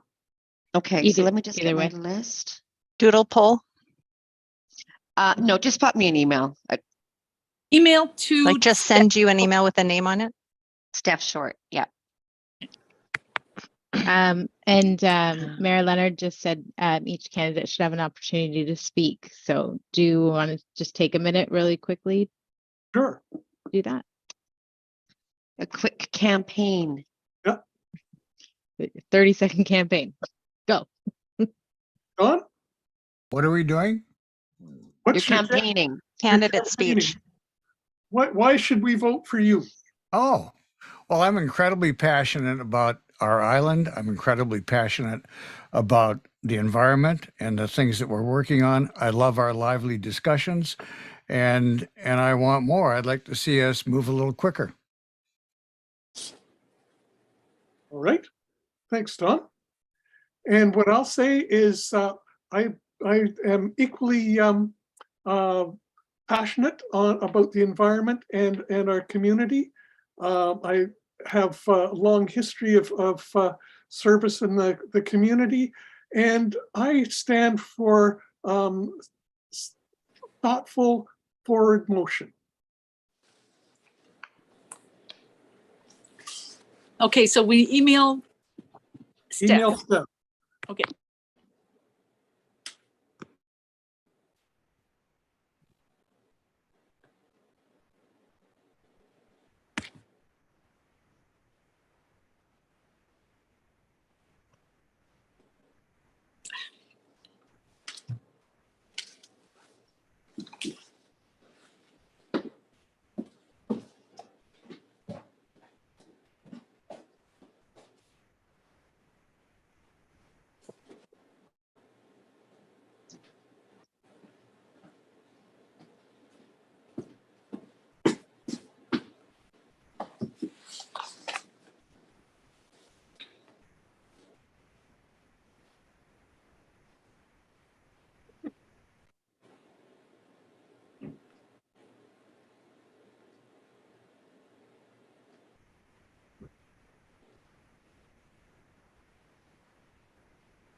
So Ellen, this is your chance. I don't have a vote from you.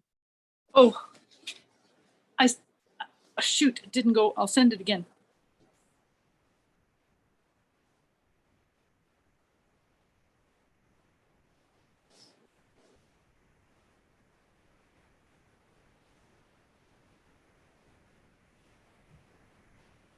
It's not coming?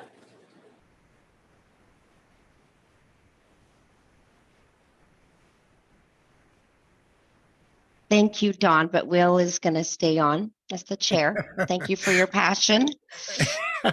You're most welcome. Congratulations, Appreciate Will. that. Thank you. I look forward to our many discussions, Don. As do I. So I think that's the end of the meeting, folks. It's now we're 11 minutes over time. That's a record, I think. So thank you, everyone. Remind me, Steph, do we have to have a motion to adjourn? I don't think so. No, we don't. Okay. So but we do want to talk about next meeting. I think I had a which is poll for a next meeting. sure. Yeah, okay, we'll just do that then. Thank you so much, and thank you, Mayor, for helping us with the CRC conversation. No worries. Thank you so much for everything you do, everyone. This is a Happy great group. Valentine's Day. Happy Thanks, everybody. Bye now. Thank you. I know. Enjoy